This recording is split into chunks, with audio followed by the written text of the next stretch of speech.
Right, on today's episode, I am speaking with Dan Briggs, bass player for Between the Buried and Me. They've got a brand new record coming out September 12th called The Blue Nowhere. And they're going to be hitting the road for a huge tour throughout the US and Canada. My lovely listeners here in New Brunswick, the closest place would probably be Portland, Maine on September 20th.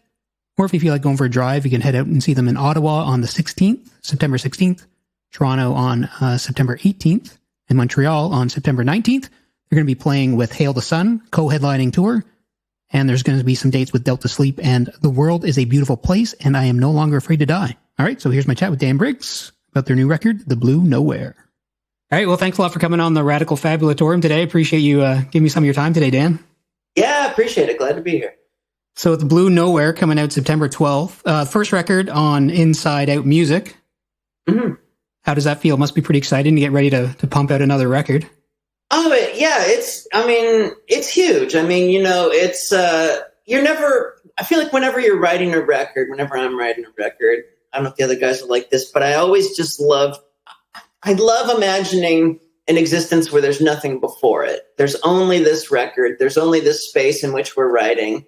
And I think there's maybe like a connective string of that throughout our career where I really think each record has its own character, this one is, it's so interesting and unique while, it's so between the buried and me. Like it's like so inherently, like even some of the songs that on the surface might seem different, to me, I'm like, this is the most this sort of thing that we've done, like as far as arrangement ideas, zoning in on, specific styles and things. And, was just honestly like the through line for the record is just, just kind of fun time. I feel like we just had a blast and we didn't really have any hangups writing it. Mm-hmm. And then it's just so cool to be able to work with Inside Out, who we've had a bunch of different labels at this point and various experiences. And Inside Out is a label that just, you try to not super factor it into the equation when you're deciding who to work with. Obviously, it comes down to so much, but there's so many bands on the label that we love and records that they've released that have been big to us over the years. And then it's just so nice to be able to come face to face, meet everyone, hear the excitement over the record, and then just immediately start talking about other groups that you love mm-hmm. that they're also into, because at the end of the day, they're just huge music fans. And that's like the best kind of relationship, I think. Yeah, especially in that prog world where you guys fit nicely, the heavier prog side. So that's pretty exciting to bring that team together. It is. It's so weirdly specific. It reminds me of when we were growing up in the hardcore scene in the 90s, there would be labels. One of my favorites was this record label Hydra Head that was, the lead guitarist singer, Aaron Turner of the band ISIS, and now Sumac. He was funding and heading up that label and just putting out great stuff. And it was almost like if you saw something pop up that was on that label, you were like, oh, I feel like I should listen to this because of the association of what it's tied to. Mm-hmm. And they've always, if it's, everything from Pain of Salvation to, Haken, Devin Townsend, either it's peers or it's people that we've listened to for years and years now, Dream Theater and stuff. So yeah, it's super cool. Yeah. I mean, I agree. I mean, the label kind of acts as a curator and, something you can trust, which is a little different these days with everyone kind of getting the algorithmic thing going to their feeds. But that label, the trust of a label curating music for someone was really important, still is really important. Oh, definitely. And sometimes you would get CD samplers or even, flipping through magazines and you'd see, or zines, you'd see an ad and you'd just be like, I cannot believe these records all exist in the same space. What is this label? Yeah, I remember Mike Patton's label Ipecac was another big one. Yeah, around that and really just being like, what is this? And John Zorn's label Zadig. Yeah, I think that's super cool. And it's that idea that you're talking about. It feels more like a curation of artists and sounds and stuff. And yeah, that's super cool. So it's awesome to be a part of that. Yeah, that's really exciting. That's really cool. And going back to what you said about how like every new record you try to forget or not rely on what came before it, that kind of, because I wanted to ask you, after 10, 11 records, the kind of the ratio of like, I don't want to say appeasing, but like, I mean, some of your fans would have expectations, but also the joy of trying to capture new fans and younger fans. I was kind of wondering how that plays into a band's creation when they have so many records. Yeah, I think that's something that over the years that, it's just been such a huge positive for us is really just trying to write music that makes us happy, makes us laugh. That like we just generally, even though our music is very dense and like compositionally arrangement wise and stuff, it's generally like at our best, we're just laughing our way through it, and having fun. And so that's such an important thing. I mean, there's so many things on this record that like, I like kind of can't believe like I got away with in a way, like,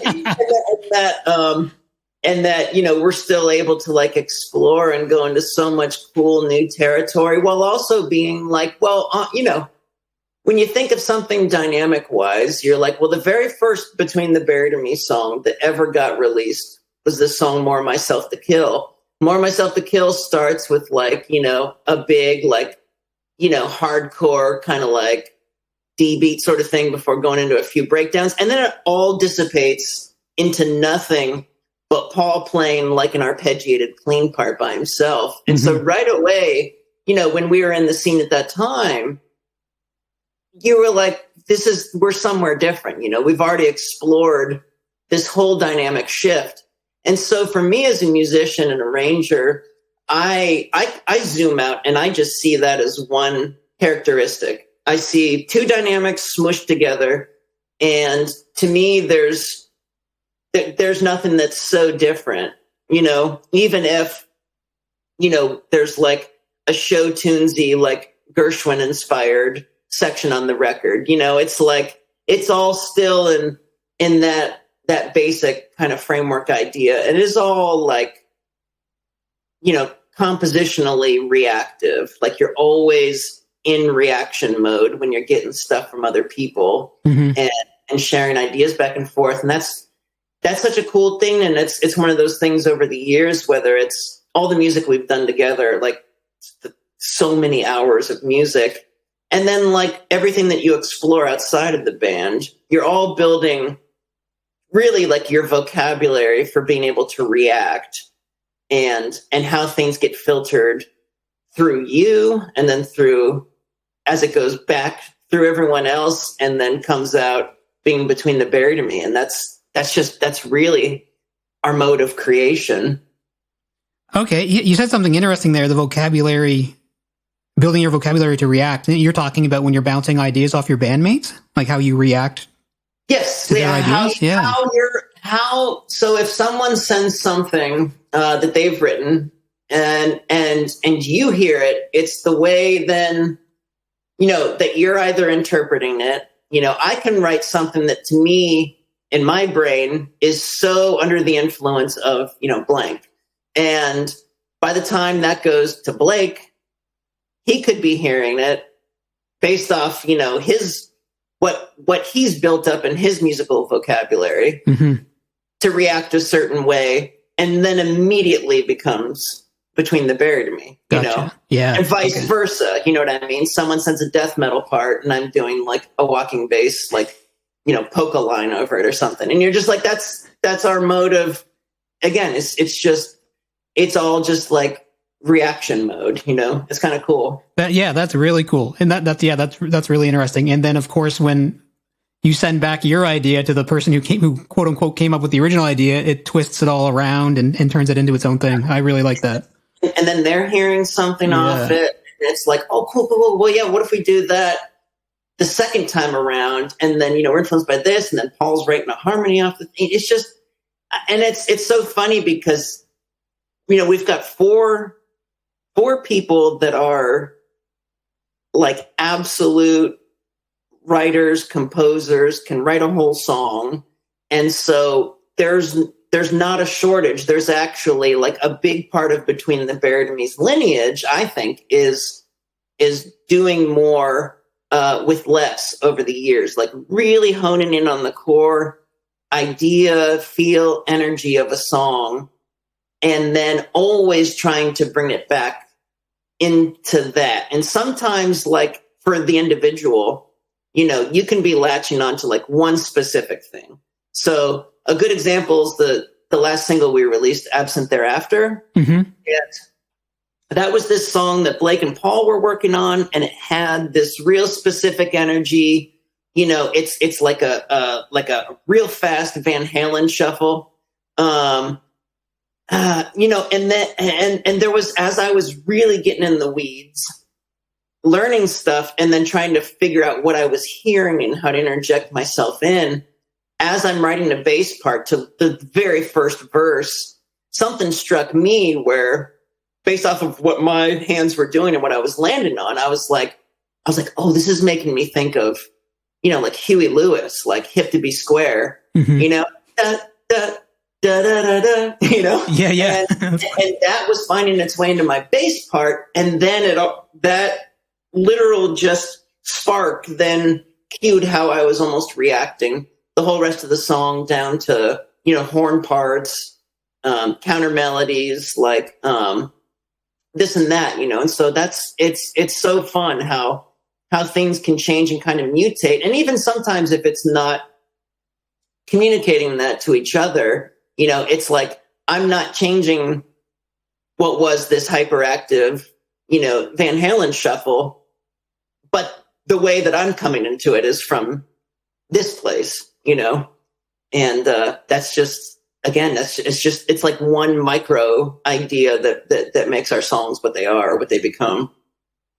Yeah, and still, and again, mentioned something you mentioned about kind of focusing in on the core idea, because when you're in a band full of talented musicians, I imagine there must be some sort of moment where you have to pump the brakes, or maybe you feel the need to shred, or whatever word you want to use, but you have to like pick the moment or stay true or tasteful to the piece you're working on. Yeah, definitely. And I think the first single, Things We Tell Ourselves in the Dark, is a good example of that, where there's a real gradual build in dynamic, but I wouldn't say intensity, because I think production wise, and, there's an intensity in busyness in the very first verse, where there's all these sounds being dispersed, speaker to speaker, instrument to instrument, like just a big, like cacophony of like trade-off sounds all in that first verse, all while having like a very like, kind of 4/4 funky pulse that you can just kind of groove to. Mm-hmm. But then as the dynamic shifts, as there's like a page turn in the tune, it focuses in, like it almost takes the idea of, these bonkers little sounds, and it's like, well, let's put the bonkers at the forefront, and that builds its way up to like this really intense, unison line that happens throughout the whole band, and then we're full on in shred mode or whatever. But it's all like a build up to that moment, then hitting that peak, and then immediately building from there, which is then to like a heavier kind of part or whatever. So it's stuff like that. At a certain era, might have been the starting place, or might have been like kind of like a core idea. And it's really interesting that, I just think as we've been so lucky to be able to do this for so long and so many records, that it becomes something that's in your, like we're talking about vocabulary. It just becomes part of like the bag of things that you reach for as you're hitting a certain dynamic or a certain, tenor in a song, that it calls for that kind of moment. And it's all just birthed out of what's happening in the song. Yeah, I know when I heard hit play on the record, which starts off with the first single, like the way the whole thing kicks off, it was, my ears were immediately tuned to it. It was like a nice little perk up of, I don't know, it just brought a smile to my face, to be honest. Well, that's great. One of my favorite moments is actually then the page turned from track 1 to track 2, into God Terror, where it's, you get this like the tune ends real quick, real hard stop, and then you're just immediately into like hyperactive electronic drum, distorted electronic drum sound. And it's like, wait, where are we now? And it almost sounds like in the beginning too, there's like a fretless bass that's like hard, like left and right, not up the middle. And that's another reaction mode where Tommy wrote that beginning, and it was so cool. It was like this big, like industrial sounding kind of thing that then immediately falls off into that great dynamic, with the synths, and then building up slowly with the electronic drum pulse. And the way I heard that was like acid jazz. So in my mind, I'm hearing stuff where there's like a real, like hard, mid scoop on the bass, and you have like kind of like a psychotic walking line, but is not in the forefront. And it's interesting because the chord sequence he has going, it's really just shifting between 2 chords, but it's modulating. The keys are modulating. So the idea of being like, great, I want to write like a kind of walking line. You're like, that's fun. What's that going to be? What's that going to look like? And then you're like, oh, after 2 bars, it modulates. Now I'm somewhere else.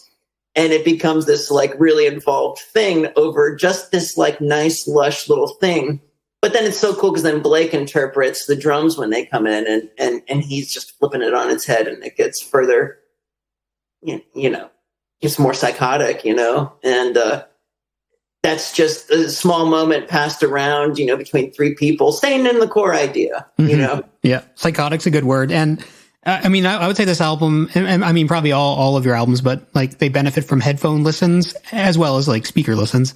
Yeah. But I also kind of have this running joke that like every great album is secretly a game of Find the Tambourine. And like maybe my ears are mistaken, but I feel like I can hear it. Like with headphones on this morning, I could like pick out tambourine popping up here and there through a lot of the tracks. Definitely, yeah. There's definitely some tambourine. As I'm trying to like think of like one chorus in my head, I of course can't think of any, but I'm sure that's definitely in Blake's bag of percussion stuff. Percussion's usually like the very last thing. And Blake and Jamie, Blake will come in with ideas and things put together, but then it's kind of like they set up all kinds of crazy contraptions in Jamie's live room, and it's just kind of like, all right, what can I hit next? And they piece together some wild stuff. There's a part in Absent Thereafter where Blake's doing like a washboard thing, and it's over like the dynamic shifts. Paul's doing a crazy ass guitar solo, and I'm just doing boom, boom, boom, boom, boom, boom, boom, boom, boom, boom, boom. Real fun, silly line. And Blake does this, kind of crazy washboard thing. And I think he just did it over that. But then as they were doing it, Jamie must have just pasted it over the next heavy part just to see what it was like. And it sounds insane. So then you have like this heavy part that's, basically a reaction off of that section that, has this washboard over it and is, it's just super demented. And again, just having so much fun. Even though I wasn't in the studio with them, I knew they were just laughing their ass off. Yeah, I mean, I've always felt like there's a good sense of humor in your music, the Between the Bird and Me releases, and because you always kind of sprinkle in the I don't know if carnival is the right word or like bluegrass is the right word, but that kind of like I don't know, that kind of chaotic. It reminds me of like carnival jaunts every once in a while that just kind of like perk up your ears, make you smile, and just kind of like I don't know. It's just like you don't take it too seriously. Is how I interpret it as a listener. Definitely, and that stuff. I mean, there's definitely a bit of very like, circus driven kind of, imagining Tommy as a ringleader, kind of mindset, at points on this record for sure. And, that sort of stuff's so fun. And that just also comes from, your wide bag of influences and, what if we did this part in this kind of variation sort of thing? And that's so fun. Maybe we could talk about, just to some listeners because you've been working with Jamie King for a long, long time. Yeah. Some listeners maybe don't realize that you've been with or working with the same producer engineer, and how maybe that influences the sound. Or, I mean, imagine the trust relationship has evolved and changed over the years. Is there anything you'd like to talk about in that sense? I mean, Jamie did the very first demo for the band, and then recorded the first record, the self-titled record, and then Blake and I joined after Silent Circus, but they'd recorded Silent Circus elsewhere up in Massachusetts. And then when we came back together, basically when me and Blake joined, we cut a demo of the song Alaska as we were actually writing the album. And it was just kind of, at the time there'd been a lot of new members changes and stuff, to just be like, hey, like we're still a band and we got these new guys, but here's music we're writing. And we did that with Jamie. So I met Jamie probably after being in the band, maybe for a month. And I've done records with him outside of Between the Buried and Me. I mean, a lot. And, he's been involved in helping me with mixes for the last couple things I've done, like on my own, or I did this harp trio called Obverse that he helped me like bring together in the end. And it feels so right, with a record by the time you get in with Jamie that your vision's going to be realized and is going to expand. With this record, Blake did his drums at his home studio. Him and his wife had just had a second kid, and I think he was just like, I need to be able to like duck in as I can throughout the month before we go into the studio and chip away at these songs, rather than being like, usually he just tracks his drums like the first 3 or so days we're in the studio, just like a psycho. He just knocks it out. And so that was like a huge amount of trust, because Jamie went over first day and just, played around with mic setups and tuning up his drums and stuff. And, but then, Jamie's like, you can do your bass at home if you want. And for me, I just love being in the room with him and knowing when I've gotten a good take, or listening to a thing and being like, should I try something? Should I try this here? Or like, as you're working through effects and stuff. And then when you get to like, having fun layering stuff with, mandolin or 12-string guitar, like, it's such a great thing, being like, should we double this here? Should we try a different sound here? And there's so much that he's doing, or encouraging, I should say. Jamie's often, encouraging us to really like drive off the cliff and really just go full on fun time mode. And that's huge. It's so fun. And then him and Tommy have like a very special relationship, musically, where, Tommy's really like, leaning on him, figuring out harmonies, like he can have harmony or like have a general idea that he's referencing on his demo, and working out the fine tune of it with Jamie. And they have like just really quick shorthand with each other and work super fast as they're tracking. And that's super cool. It's all along the process. It's finding guitar tones with Paul. It's a massive thing. And then like, honestly, like as we get mixes back from Jens Bagren, Jamie's huge on he's in the email chain with us, and he's hearing what we're hearing as we're hearing it, and usually just writing like, yeah, this kicks ass. Like this is awesome. Yeah. And sometimes he's like, I think we should bring up the the strings, the keyboards, the other elements here. Like he might have just been going more for a certain vibe here, or maybe he missed this element or something. And it's just good having that set of ears that's already lived with the record for a full month with you, you know? Yeah, that's really cool. And I imagine too, is he the kind of guy too who might say what he thinks doesn't sound right or what isn't working? Yeah, I mean, not really with, you know, the tune. I mean, everything's so done arrangement wise by the time we get in the studio. But yeah, if you're, you know, if you pick up the, you know, the electric sitar guitar and you're like, I don't know, I kind of want to I hear this maybe like mixing this sort of thing right here. I'd like, does this make sense over this thing? And it's kind of, yeah, maybe, you know, sometimes, yeah, sometimes like, I don't know, you know, so it's just having that extra ear and just being an ear that's outside of, you know, the four guys that spent all that time in the weeds putting the stuff together. You know, should we add an extra bar of this? Should we take one away? You know, like all that stuff's out, and then he can just hear it as he's hearing it, you know, and react to it, and that rocks. Yeah, that's very cool. All right, well, we just got a couple minutes left. I just wanted to ask one kind of like sidebar question, if you don't mind, because I heard you in an interview a couple months ago mention the band The End. Oh, wow. Cool. Yeah. And I just want to make sure you're talking about that tech metal band from Ontario, from Canada. Yeah, man. Yeah. I've never heard anyone really mention them. And I booked them a couple times out here in New Brunswick back in the day. Yeah. Yeah. So they actually, sadly, basically kind of broke up while they were on tour with us. They were on the original Colors tour with us back in 2007. Oh, really? And, okay. You know, Aaron and Sean, especially from the band, you know, became really good friends and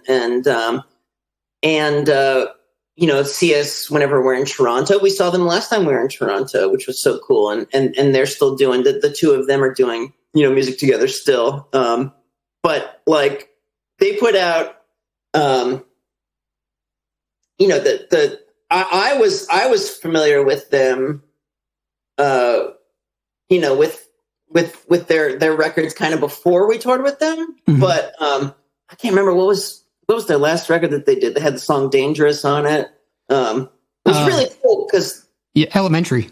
And you know, because they were bringing in all these new elements, the songs were changing, and there was something right there in 2007 where it just felt like we had this weird community. It was like us, them, Fear Before the March of Flames, where it was like bands that were like opening their brains up or like had gotten to the point with, you know, as being a band that they could be expanding the sound and trying new stuff. And they fell right in with that. And they were a great live band. They rocked. Yeah, I completely agree. They were really wicked. We saw them out here in little small venues when they would come out here to, you know, 60 to 120 people. And, even the song "Animals" from that record "Elementary" still is like I put that on sometimes and gets me jacked. So you should look up because Aaron at that time used to fill in with the band Burnt by the Sun. Oh no way! Okay, and their singer couldn't go on tour, and you should look up that footage because it is powerful. It's very cool. Wicked. I will do that. Yeah, thanks for that tidbit. I did not know that. Yeah, check it out. Awesome. Well, thanks a lot, Dan. I appreciate you giving me some of your time. Pretty stoked. The record's out September 12th. Blue Nowhere. Then a huge tour is coming up across the U.S. and some dates in Canada. So it looks like it's going to be a pretty solid run and a pretty solid rest of the 2025 for you guys. Yeah, I can't wait. Wicked. All right. Thanks a lot. I really appreciate it. Awesome. We'll see you. Have a good one. Bye. Bye. All right. And that was Dan Briggs from Between the Buried and Me. Their new record out September 12th on Inside Out Music. The Blue Nowhere. Highly recommend you check it out. It's a fun one. It's dense, interesting, aggressive, but also some calming moments, some moments that'll make you smile. And yeah, catch them on the road this fall with Delta Sleep, The World is a Beautiful Place, and I Am No Longer Afraid to Die, and Hail the Sun. Thanks for listening.